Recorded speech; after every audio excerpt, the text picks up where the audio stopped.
Bienvenue à cette émission de spiritualité. Elle va porter aujourd'hui sur le bonheur. Dans l'actualité, le journal, le magazine L'actualité de juillet, Pierre Fortin consacre sa chronique au bonheur. Elle a comme titre « Le bonheur est au nord ». Et en partant des sondages de Gallup, on est arrivé à identifier les pays les plus heureux du monde. Alors, parmi les pays les plus heureux du monde, les 20 plus heureux du monde, il y en a 4 qui sont au nord, à savoir la Finlande, la Norvège, le Danemark et l'Islande. Le bonheur est au nord. Où est le Canada? Il est en 6e position. Et les Québécois là-dedans, les statistiques Canada en 2016 ont posé la question aux gens du Québec et on s'est rendu compte que les Québécois avaient à peu près le même degré de satisfaction que l'ensemble des autres Canadiens. Alors, si le Canada, parmi les 20 pays les plus heureux du monde, est au 7e rang, alors le Québec est au 7e rang. Nous sommes parmi la cohorte des gens les plus heureux du monde. Mais qu'est-ce que ça veut dire pour un économiste, le bonheur? Je dois dire qu'il y a 3 ans passés, j'avais lu dans le magazine, toujours dans le magazine L'Actualité, une réflexion de Pierre Fortin qui disait ceci. La recherche sur le bonheur et ses raisons ont fait des pas de géant depuis 50 ans et c'est grâce en particulier aux économistes. J'ai trouvé ça sur le coup fort prétentieux de penser que les économistes avaient fait des pas de géant à la recherche du bonheur depuis 50 ans. Je me disais, mais un instant, il y a Aristote, il y a Spinoza, il y a Augustin. Et là, j'étais incapable d'accepter cette prétention. C'est comme si les économistes pouvaient comme aller plus loin que Aristote, que Spinoza dans la recherche du bonheur. Mais je me suis souvenu d'une réflexion d'Aristote. Et ça m'a réconcilié avec Pierre Fortin, pour lequel j'ai du reste beaucoup de respect. Aristote disait ceci. On ne s'entend plus sur le bonheur. Les explications des sages et celles de la foule sont en désaccord.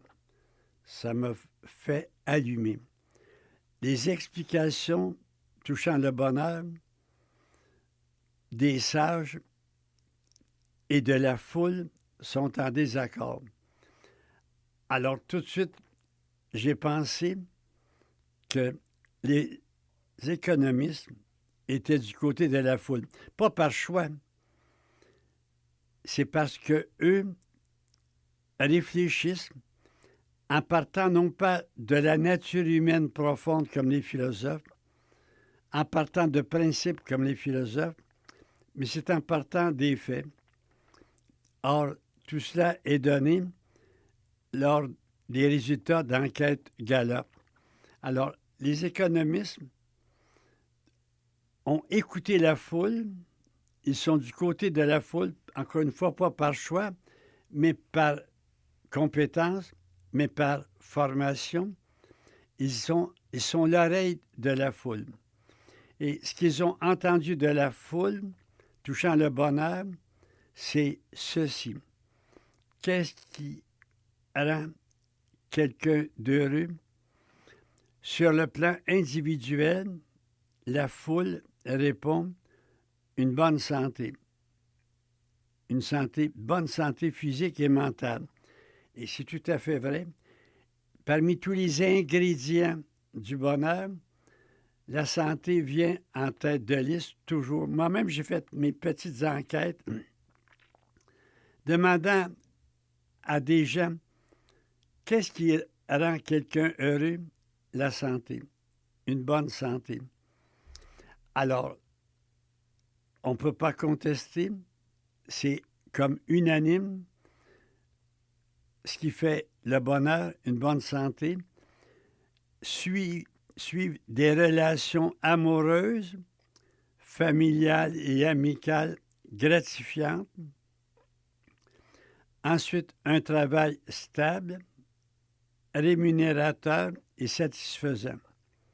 Alors, ce qui rend sur le plan individuel quelqu'un d'heureux, selon les économistes, selon la foule, une bonne santé physique et mentale, des relations amoureuses, familiales et amicales gratifiantes, un travail stable, rémunérateur et satisfaisant. Et sur le plan collectif, un revenu national décent partagé de façon égalitaire. Et il faut dire qu'au Québec, on est un peu exemplaire sur la façon de répartir d'une manière assez égalitaire le revenu national. Alors, sur le plan collectif, donc, un revenu national décent partagé de façon égalitaire, l'espérance d'une longue vie en santé, ça revient, la capacité de faire des choix de vie libres, la générosité, l'absence de corruption perçue dans les entreprises et l'État. L'absence de corruption. Vous permettez de répéter? Sur le plan collectif, ce qui rend heureux, un revenu national décent partagé de façon égalitaire, l'espérance d'une longue vie en santé, la capacité de faire des choix libres, la générosité et l'absence de corruption. Comment ne pas être d'accord? Alors, le bonheur, à travers les lunettes d'un économiste, ça se tient dans un paragraphe. Et c'est vraiment consensuel. Les philosophes ont une autre perception du bonheur. Et la perception qu'ils ont du bonheur, ça ne tient pas dans un paragraphe. Je pense au livre de Frédéric Lenoir, Du bonheur, avec cette recherche de faire un peu le tour des philosophes. C'est un livre de 222 pages, Du bonheur. C'était un succès de librairie. Ça a été vendu au-delà de 300 000 exemplaires. C'est un très beau livre. Et d'une façon rigoureuse mais simple, il fait non pas le tour des philosophes, mais juste un petit tour, un survol. Alors, il y a une différence notable entre la perception que les philosophes ont du bonheur et la perception que la foule a du bonheur. Je dis ça sans snobber la foule, j'en suis, et elle a raison. Et ce qu'elle donne est partagé par tout le monde. Par contre, les opinions que les philosophes se font, c'est un pléthore, c'est tellement éclaté. Et c'est souvent en contradiction, en opposition. J'ai commencé, moi, à 20 ans, à me mettre à l'école des philosophes, au séminaire de Nicolette. ça fait encore pour moi une obligation de me mettre à leur école. Et je serais vraiment imprudent de dire que j'ai fait le tour. À l'occasion encore, je lis des philosophes et je découvre des choses que je n'avais jamais soupçonnées. C'est comme inépuisable. Je vous donne un petit exemple. J'ai pas mal étudié la somme théologique de Thomas d'Aquin. Et après l'avoir étudié pas mal, j'ai suivi un cours à l'Université d'Ottawa l'été sur 2 pages de la somme théologique. Tout ce que j'ai pu apprendre est incroyable. 2 pages. Et quand on lit l'introduction de la somme théologique, Thomas d'Aquin écrit, je vais vous dire ça en latin, il faut que je fasse mon petit curé. J'écris secundum congruit ad eruditionem incipientium. J'écris pour instruire des commençants. Vous comprenez que ça me donne un méchant complexe. Il écrit pour instruire des commençants. Et lui-même, à la fin de sa vie, il voulait que l'on brûle son œuvre. Il disait, s'écoute paléos, c'est comme de la paille. J'ai rien dit des niaiseries. Mais il n'a pas dit ça comme tel. Alors, quand on aborde les philosophes qui nous parlent du bonheur, il faut s'attendre à une diversité, mais qui est passionnante quand même. Mais là où toutes les épreuves de l'intelligence sont. Cicéron disait, encore en latin, Nihil quod stultum a philosopho edictum. Il n'y a rien d'aussi bête que les philosophes n'ont pas dit. Alors, quand on entend la foule parler du bonheur, un paragraphe, quelques mots, c'est clair et c'est consensuel. Tout le monde est d'accord. Par contre, nous dit Aristote, les philosophes, ils appellent les sages, et la foule ne sont pas de la même vision. Il y a un désaccord.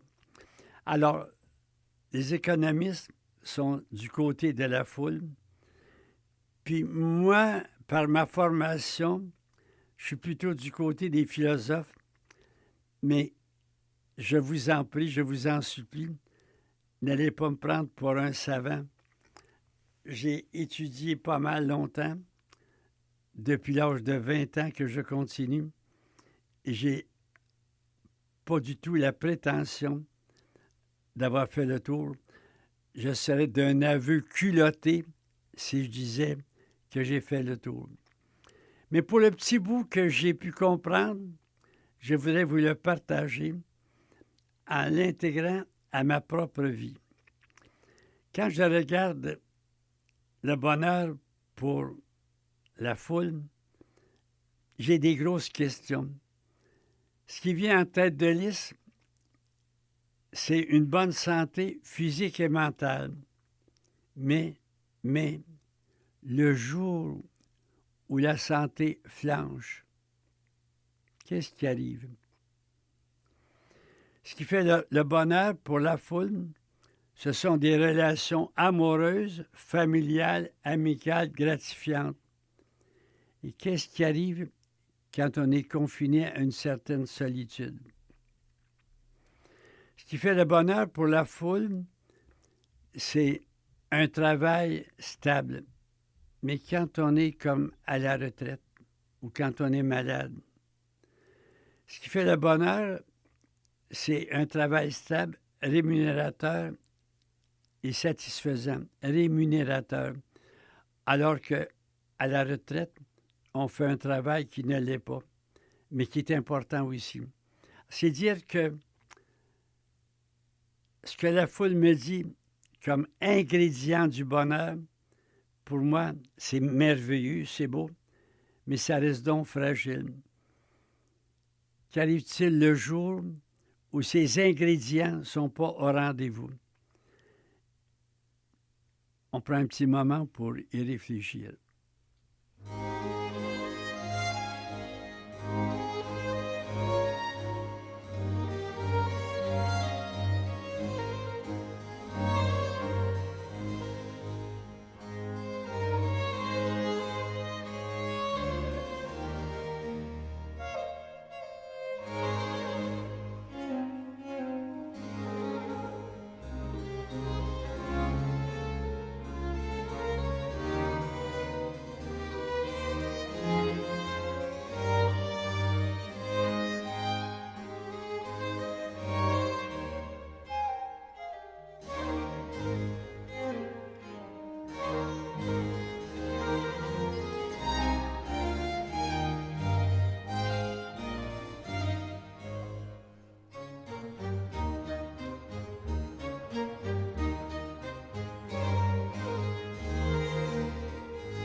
Tout en ayant beaucoup de respect pour la réflexion du bonheur que peuvent faire les économistes, je me dis, ça a des limites.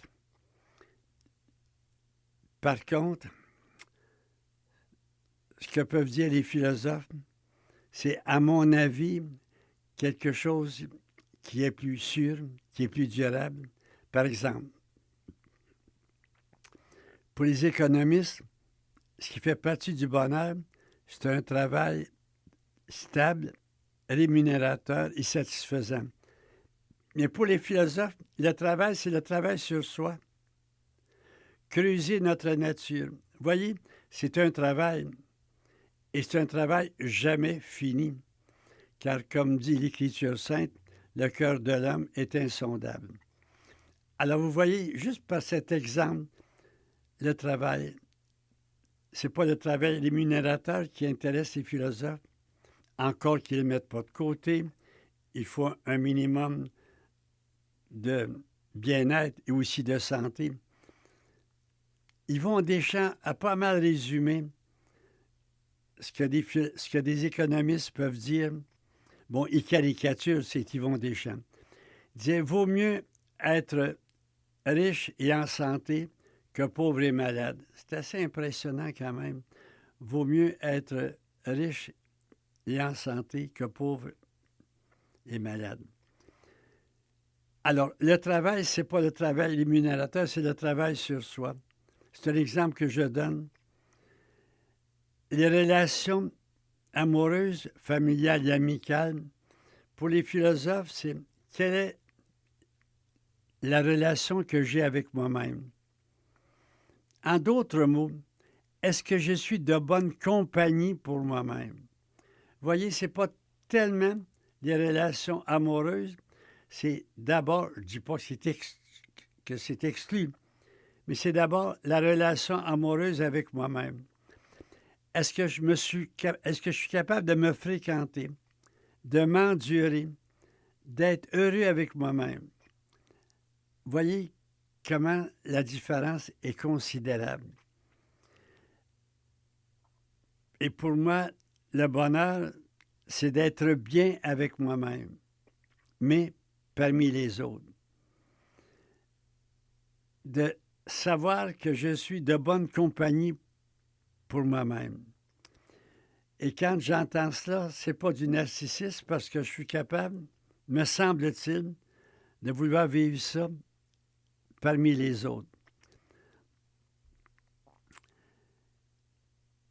Je vous parle de cela en faisant l'aveu très simple que parfois, je ne suis pas de bonne compagnie pour moi-même. En d'autres mots, que j'ai de la misère à m'endurer moi-même. Ou, l'expression est peut-être trop forte, à pas trop m'ennuyer avec moi-même. Et le test, c'est quand je rentre chez moi, au désert de la communauté, c'est dans ma chambre, est-ce que je suis capable d'être avec moi-même, d'habiter avec moi-même?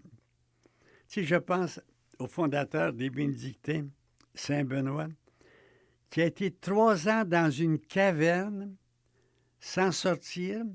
C'est un prêtre qui lui donnait au bout d'une corde dans une chaudière sa nourriture. Il a habité avec lui-même, nous dit son premier biographe, il a habité avec lui-même. Je pense à un missionnaire qui était 1000 jours seul prisonnier au temps de Mao. 1000 jours seul, pas de livre, pas de téléphone, c'est sûr, voyant personne. Le père Prévost, je l'ai rencontré.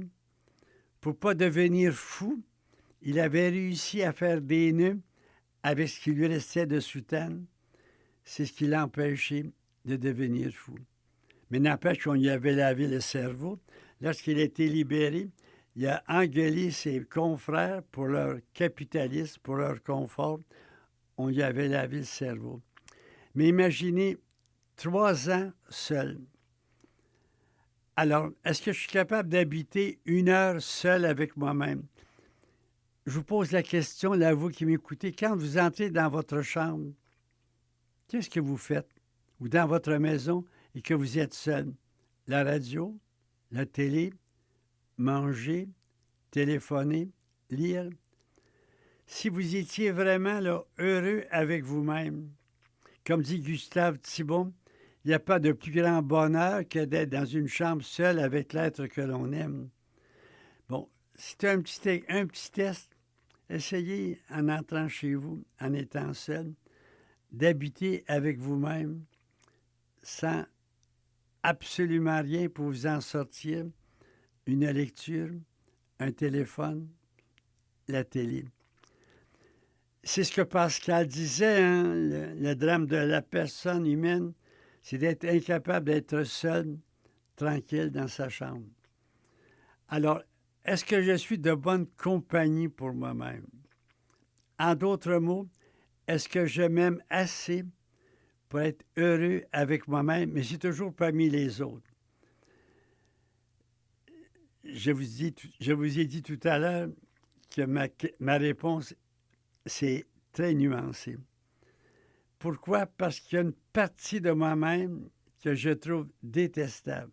J'en ai souvent parlé dans ces ondes, je ne veux pas insister. Et c'est là qu'est tout mon effort. J'aimerais donc être parfait. Mais je pense que petit à petit, je suis capable d'aller jouer dans l'arrière-cour de ma vie, là où sont les débris des rêves de perfection. Accepter avec joie d'être ce que je suis, un être tellement loin de l'idéal.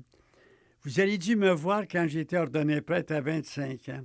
Oh. Hein? C'est entre nous. Croyez-le ou non, j'étais beau. J'ai vu des photos.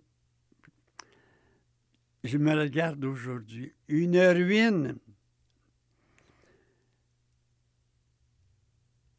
Et à cet âge, à 25 ans, je faisais un article pour un journal d'un trait. Aujourd'hui, quelle misère! Et si la tendance se maintient, la misère va être terrible, va être noire. Est-ce que je suis capable de m'aimer là-dedans? Est-ce que je suis capable d'être de bonne compagnie pour moi-même? J'espère, en tous les cas, qu'avec les années qui me restent, j'espère pouvoir y arriver. Je sens que je fais des petits progrès. La preuve, c'est que je peux vivre avec des gens qui me contredisent parfois. Et savez-vous, j'aime ça. Bien, j'aime ça. J'avais jamais accepté ça à 40 ans. Les gens qui me contredisaient m'allumaient. mon adrénaline montait. Je les aimais parce qu'ils me permettaient de montrer mes gants de boxe. Un petit exemple. À la communauté, on lave la vaisselle ensemble après le repas du soir. Et il y a des restes. Et je vais pour mettre les restes dans un bocal. On dit non, c'est pas le bon bocal. Un soir, ça passe. Mais quand c'est comme ça, quasiment tous les soirs, savez-vous que j'haïs ça? Mais en même temps, je me dis, ils font du bénévolat. Ils ne sont pas obligés de me contredire. Puis c'est toujours la même personne. Elle fait du bénévolat. Elle n'est pas obligée. Elle vient aiguiser en moi le goût d'accueillir une personne en moi que j'ai de la misère à accueillir. Et j'ai quasiment envie de faire la prière, Seigneur, que je puisse être contredit, puis que je puisse trouver ma joie à être contredit. C'est une belle prière que j'ai déjà reprise d'un cardinal merveilleux du début du 20e siècle, Marie Delval, qui a failli être élu pape. Seigneur, que j'aime être contredit. C'est pas possible comment il y a là, à mon avis, des éléments de bonheur. Si je trouve mon bonheur à être contredit, je vais dire ça autrement, à être varlopé, il me semble que je suis en voie de devenir un vrai philosophe. Je fais une autre petite réflexion. Être bien avec moi-même, mais parmi les autres. C'est pas du narcissisme alors, parce que c'est parmi les autres. C'est d'être en réaction, en interaction avec les autres. Et c'est pour moi quelque chose qui pourrait rassembler un peu les consensus de beaucoup de philosophes. Je pense à Aristote puis à tant d'autres.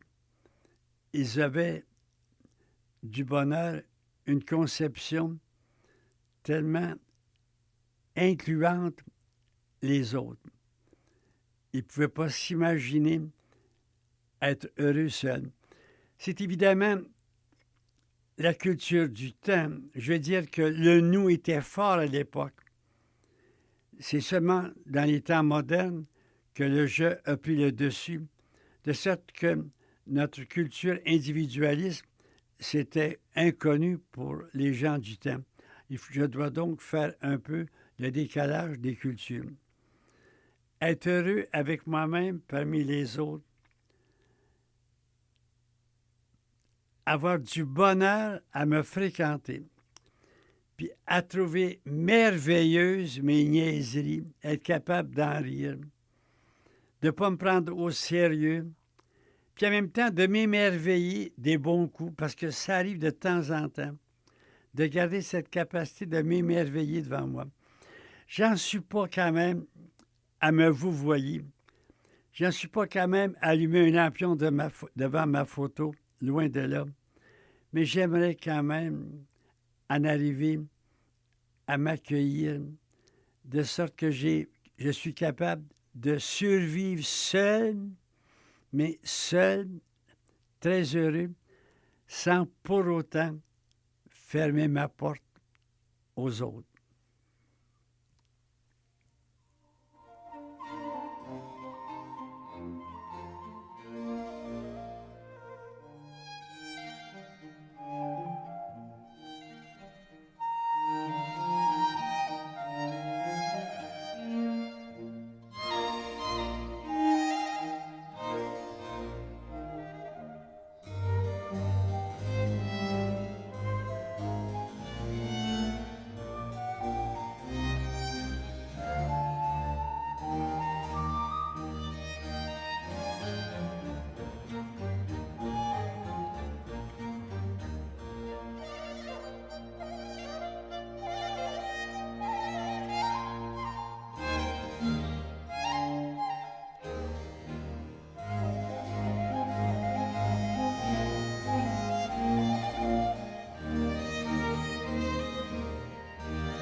Être heureux, c'est-à-dire être à l'aise, être confortable avec soi-même parmi les autres.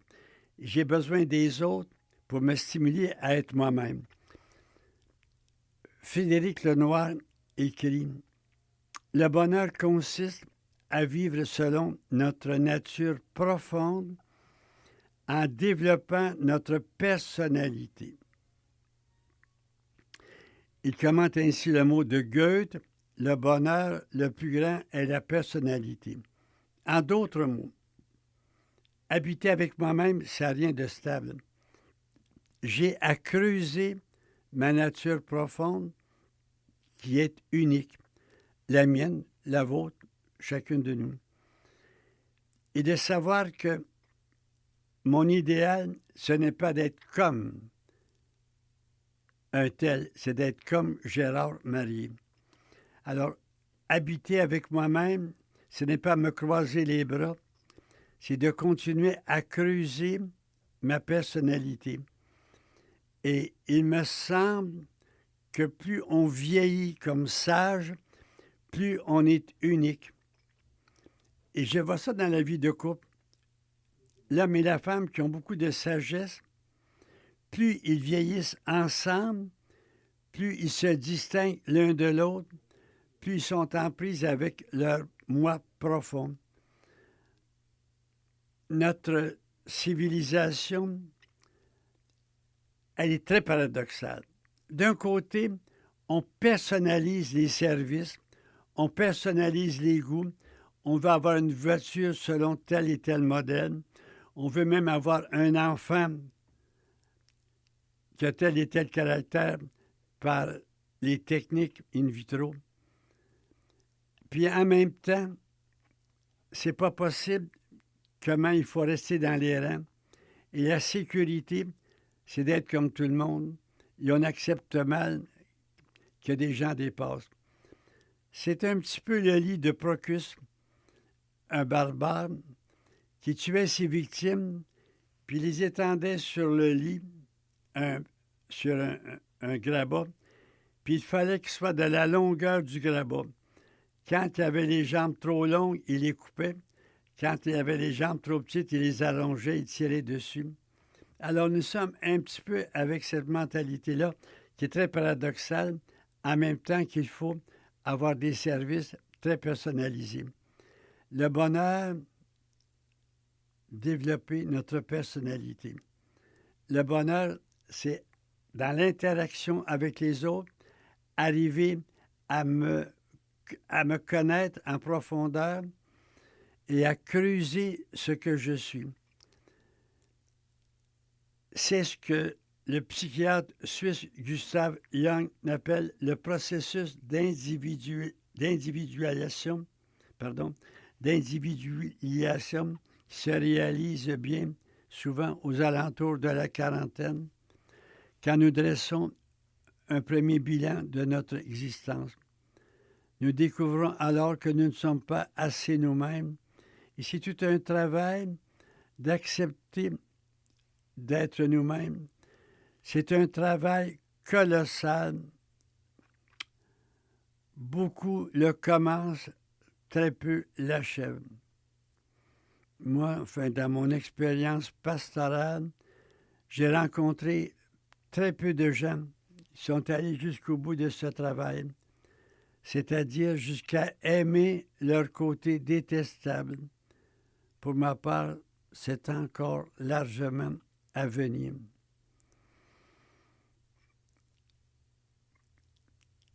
On le commence en s'efforçant d'accueillir ce qui en soi n'est pas gratifiant, voire irritant. Accueillir. C'est déjà un défi, au point que des millions de personnes demandent chaque jour à Dieu de les y aider, particulièrement les alcooliques anonymes avec leurs prières. Mon Dieu, donnez-moi la sérénité d'accepter les choses que je n'ai pu changer, le courage de changer les choses que je peux et la sagesse d'en connaître la différence. Moi, quand je demande à des gens qui ont certains handicaps, ils marchent difficilement ou ils ont un peu de misère à se souvenir de leur numéro de téléphone. J'entends toujours la réponse « Je fais avec, il faut bien ». C'est la résignation et c'est bon à rien. Se résigner. Ils sont toujours étonnés un peu de ma réaction, assez brutale. Il faut bien, je me résigne, je fais avec. C'est pas assez. Si véritablement j'en arrive à aimer ce qui me fait honte, non seulement à me résigner, je suis capable alors d'un grand bonheur. J'aimerais ça être proche de chacun, de chacune de vous, pour entendre votre réaction. Je suis persuadé que plus je parle, moins vous comprenez. Enfin, c'est ma conception, là, ma perception. J'aimerais donc être très clair avec vous en vous disant que ce que je dis, ça n'a pas de bon sens. Cherchez pas à trouver là-dedans des réflexions de philosophes. Je viens un peu de leur tourner le dos. Ça n'a pas de bon sens. Pour eux, se connaître soi-même, c'est de connaître les valeurs en soi. Mais en même temps, je peux m'appuyer sur l'oracle de Delphes, Gnouti Siotum, connais-toi toi-même. Et cet oracle-là avait un fond un peu pervers, disons pessimiste. Connais-toi toi-même, puis vois comment tu es faible, comment tu es fragile, pour ne pas dire comment tu es bon à rien. Il fut un temps, vous savez, au 19e siècle, un temps où le spleen, le pessimisme était de mise. Je pense à Flaubert qui disait « Être bête, égoïste et en bonne santé, voilà le bonheur. » Imaginez, être bête, égoïste et en bonne santé, voilà le bonheur. Pour le temps, au 19e siècle, ce qui était bon, ce qui était valorisé, c'était le spleen, la tristesse, la nostalgie. On est à des années-lumière de cela. Mais n'empêche qu'il y a toujours au fond de nous un petit peu de à quoi bon, puis pourquoi pas la tristesse. Évidemment, il y a la tyrannie du bonheur. Et c'est quelque chose qui est très pervers. On est obligé d'être heureux. C'est comme obligé d'être mince pour une femme. Ça fait partie des obligations. On n'a pas le droit d'être triste. On n'a pas le droit d'être malheureux. On refoule la tristesse, mais elle, dans notre corps, ne va pas nous oublier. Et puis dans 25 ans, on aura besoin d'un psychologue. Les coachs de psychologie positive, de développement personnel, sont grassement payés pour nous redire qu'être normal aujourd'hui, c'est d'être heureux. Mais ce qu'on entend par bonheur, c'est, à mon avis, encore un peu beaucoup en bonne santé, avoir des bonnes relations. Tout cela, c'est comme magnifier la jeunesse. Quand on vit la culture actuelle, nous, les aînés, nous sommes absolument pas dans l'univers et on n'a pas comme le droit au bonheur. Mais je reviens à la connaissance de soi. Connais-toi toi-même. Alors, pour l'oracle de Delphes, qui était tellement célèbre, c'était avec un fond pessimiste. Pour nous, les catholiques, le fond, il est bon, contrairement aux protestants, qui pensent que le péché nous a atteint en profondeur. Alors, j'aimerais donc dire à chaque personne qui m'écoute, connais-toi toi-même. Mets du temps à scruter tes réactions. Pourquoi tu as fait une crise épouvantable parce qu'on t'a dit une chose un peu difficile à avaler? Pourquoi est-ce que tu t'es emporté? Pourquoi tu es triste? Pourquoi en ce moment-ci, tu es comme découragé alors que ça ne va pas si mal? Alors, c'est à travers la question de ton cœur, en étant proche de ton cœur, découvrir qui tu es, avec cet a priori que le fond te réserve des belles surprises. Le bonheur, être bien avec soi-même. Mais le soi-même, il est comme sans fond.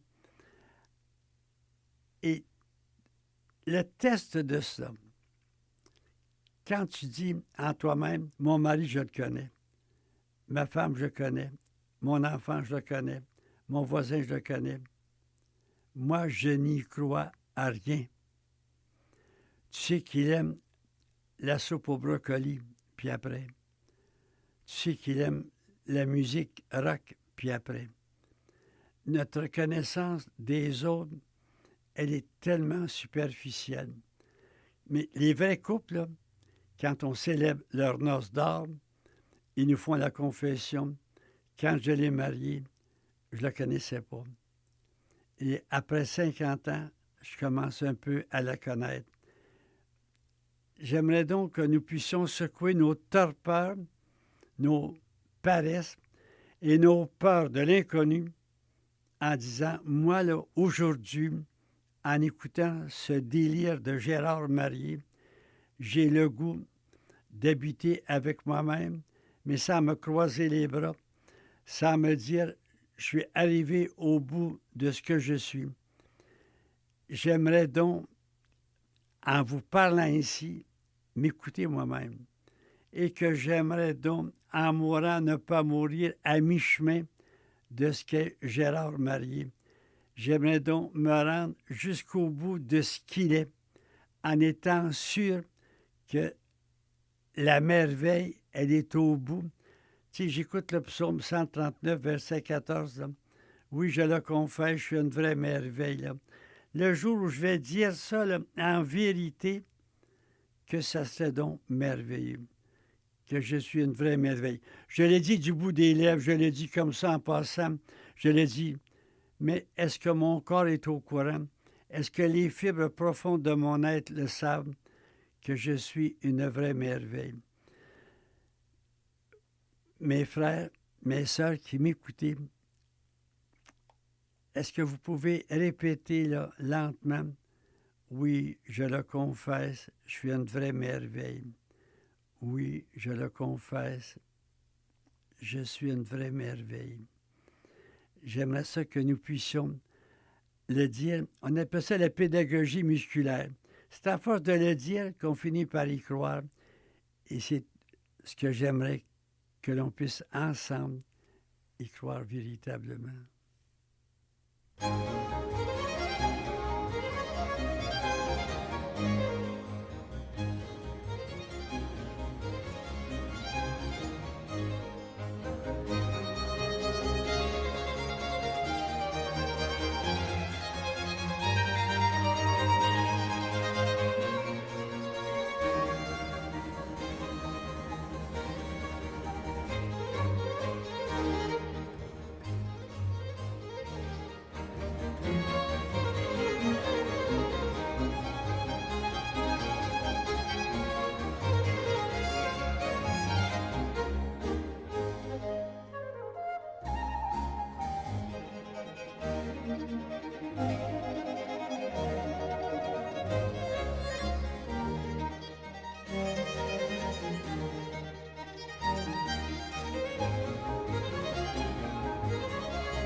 Qu'est-ce qui me permet d'être sûr que je suis de bonne compagnie pour moi-même, que je m'aime intégralement, que je n'ai pas de moi un amour sélectif, cette part de moi je l'aime, cette part je ne l'aime pas, c'est mon corps.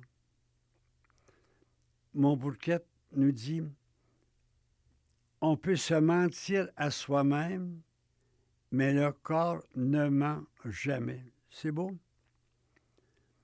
On peut mentir ou se mentir à soi-même, mais le corps ne ment jamais. Alors, quand nous ressentons les pulsions de ce qui est honteux en nous, inacceptable en nous, et ça de façon récurrente, là, quand je suis capable de penser à la part en moi détestable et que mon corps reste détendu, insensible aux variations de ses émotions exécrables, quand mon corps reste détendu, c'est le signe que notre décision de les aimer est vraie. Mon corps valide ainsi l'acte de la volonté. Je sais que j'aime tout en moi quand, en pensant à mes bêtises, à mes sottises, mon corps reste calme. C'est un signe que c'est vrai. Ma sensibilité n'est pas là, mais ma volonté profonde est là. Être bien avec soi-même, mais parmi les autres. J'ai besoin des autres pour aller jusqu'au bout de moi-même. J'ai besoin des autres pour venir secouer mes torpeurs, et ce qui m'aide le plus, ce sont toutes les contradictions de la vie. J'appelle un taxi, il y a un petit retard. Est-ce que j'ai envie de l'étriper, de l'étouffer? Ou si je lui dis merci, vous m'alimentez ma patience. Est-ce que je suis capable, quand on me coupe le chemin, au lieu de dresser le poing devant le rétroviseur, d'envoyer comme un merci, un baiser? Et que j'aimerais donc, quand quelqu'un me cogne, je descends de la voiture et au lieu de lui dire « Mais vous êtes un imbécile », en supposant que c'est lui qui est en tort, de lui dire « Merci, monsieur », ça nous permet de se connaître. Autrement, on ne se serait jamais connu. Tiens, est-ce que je suis capable de réagir avec humour,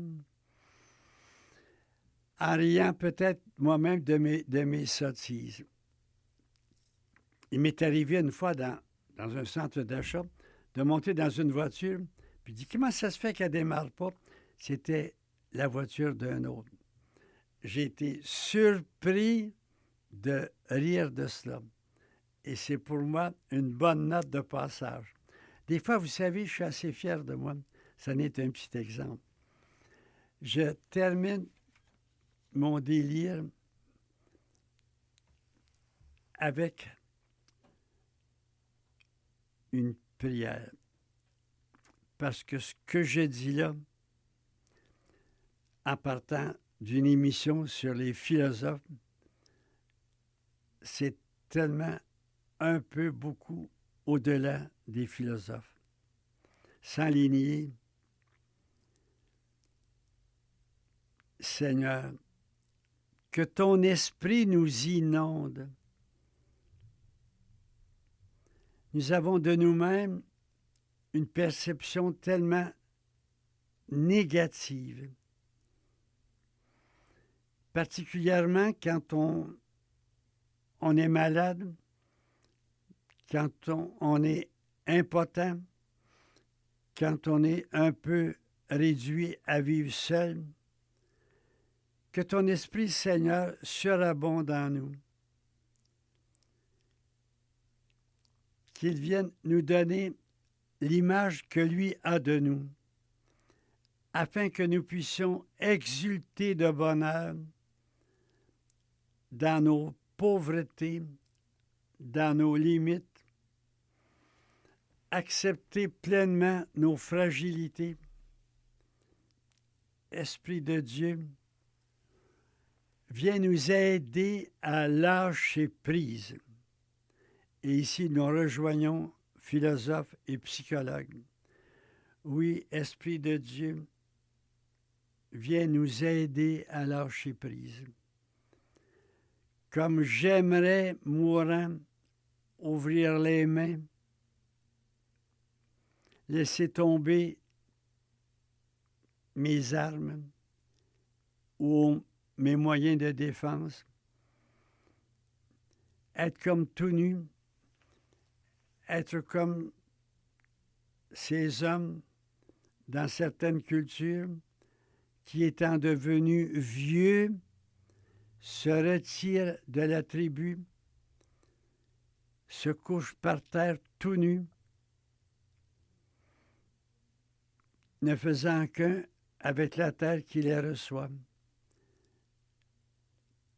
Que ton Esprit, Seigneur, nous aide à faire cette opération merveilleuse d'ouvrir les mains, de lâcher prise, de lâcher tous nos moyens ou de défense ou d'attaque, d'être vulnérable, d'être sans défense, un peu comme cette petite fleur qui pousse sur le bord d'un trottoir,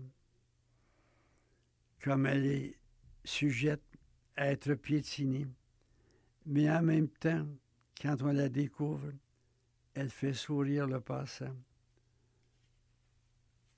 Je te rends grâce, Seigneur, car lorsque nous sommes usés, lorsque le corps et l'esprit sont usés, de dire, tu es notre héritage. Merci, Seigneur, de nous recycler constamment par ton esprit qui fait toutes choses neuves.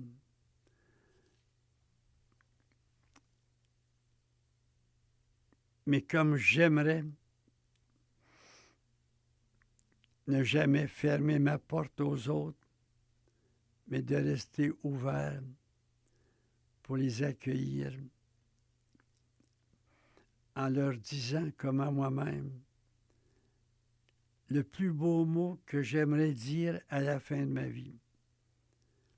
Le plus beau mot que j'aimerais dire en mourant.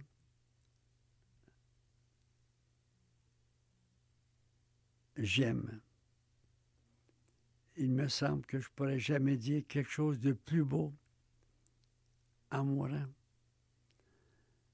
De dire j'aime. Je vous remercie d'avoir la patience de m'écouter, comme je remercie beaucoup Claude Saint-Pierre pour son service technique, et permettez-moi de vous bénir au nom du Père et du Fils et du Saint-Esprit. Amen.